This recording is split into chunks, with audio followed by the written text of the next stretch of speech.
Assalamualaikum warahmatullahi wabarakatuh. Kami dari kelompok 6 ingin mempresentasikan tentang bab 19 tentang bayangan. Nama saya Muhammad Agil, NIM 20070160022. Di bab 19 ini kita akan mempelajari tentang pengertian bayangan dan bayangan eidetik.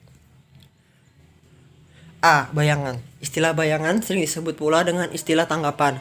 Dalam persepsi telah dikemukakan bahwa dengan perantara alat indera orang dapat menyadari tentang hal-hal atau keadaan yang ada di sekitarnya.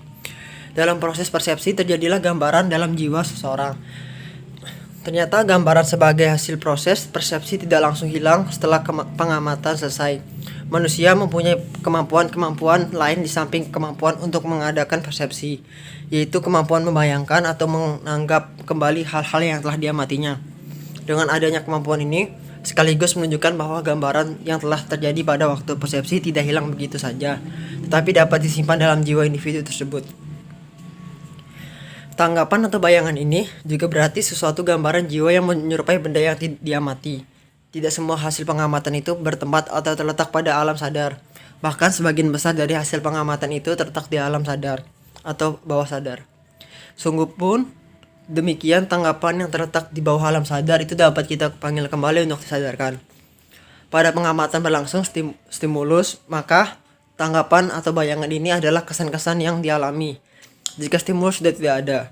Jadi jika proses pengamatan sudah berhenti dan hanya tinggal kesannya saja, peristiwa sedemikian ini disebut sebagai tanggapan.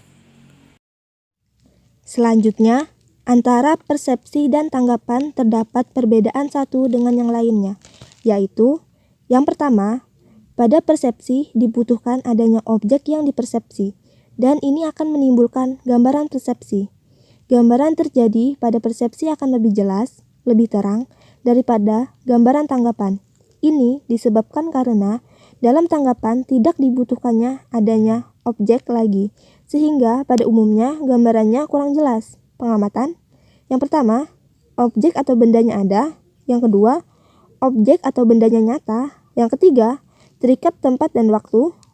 Keempat, bersifat sensoris.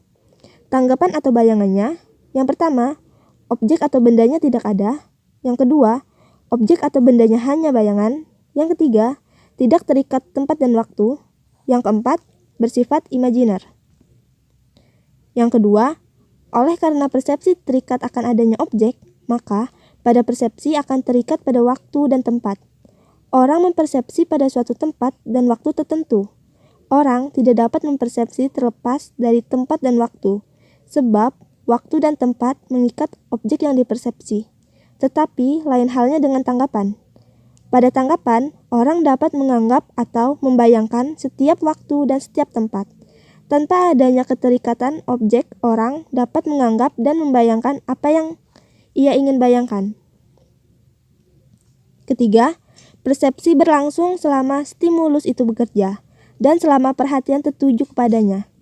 Sedangkan tanggapan berlangsung selama perhatian tertuju kepada membayangkan itu. Dengan demikian, dapat dikemukakan bahwa dalam proses menganggap atau membayangkan kembali merupakan presentasi, yaitu membayangkan kembali atau menimbulkan kembali gambaran-gambaran yang terjadi pada persepsi maupun dalam tanggapan kedua-duanya. Dapat membentuk gambaran, tetapi pada umumnya gambaran terjadi pada persepsi lebih jelas dan lebih lengkap apabila dibandingkan dengan gambaran pada tanggapan. Yang B, bayangan eidetik. Bayangan yang terang atau jelas seperti pada persepsi disebut bayangan eidetik. Bayangan eidetik ini dikemukakan oleh Urban Schnitz yang kemudian diselidiki lebih lanjut oleh Eric dan Walter Jens, yang kemudian oleh Eric dan Walter Jens digunakan dalam ajaran karakteriologi persepsi disebut bayangan eidetik. Bayangan eidetik merupakan bayangan yang sangat terang, sangat jelas seperti menghadapi objeknya sendiri. Tetapi apabila orang tidak dapat membedakan persepsi dengan bayangan, maka orang akan mengalami halusinasi.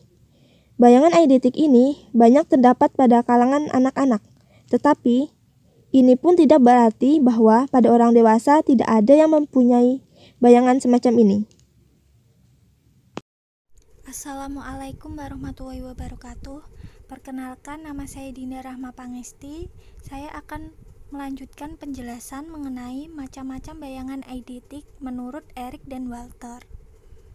Menurut Erik dan Walter, bayangan eidetik ini dapat dibedakan menjadi dua macam.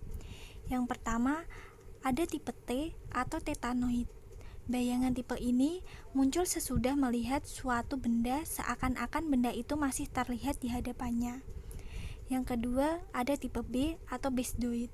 Bayangan tipe ini dapat timbul dengan sendirinya dan dapat pula timbul dengan sengaja. Asosiasi dan reproduksi.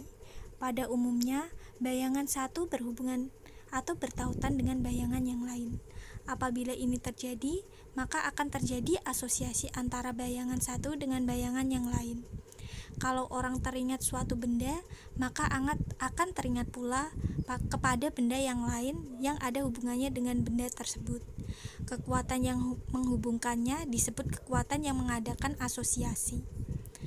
Pada umumnya, bayangan yang saling berhubungan satu dengan yang lain saling menimbulkan kembali atau saling mereproduksi.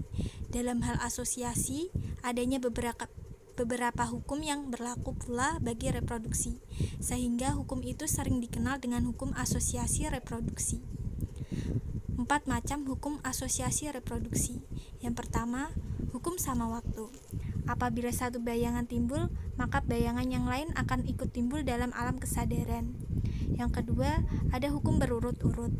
Apabila salah satu timbul dalam alam kesadaran, maka yang lainnya akan ikut timbul pula. Yang ketiga, ada hukum persamaan. Ini terjadi apabila kita akan berasosiasi dan saling mereproduksi. Yang keempat, ada hukum berlawanan. Akan bersosialisasi dan saling mereproduksi.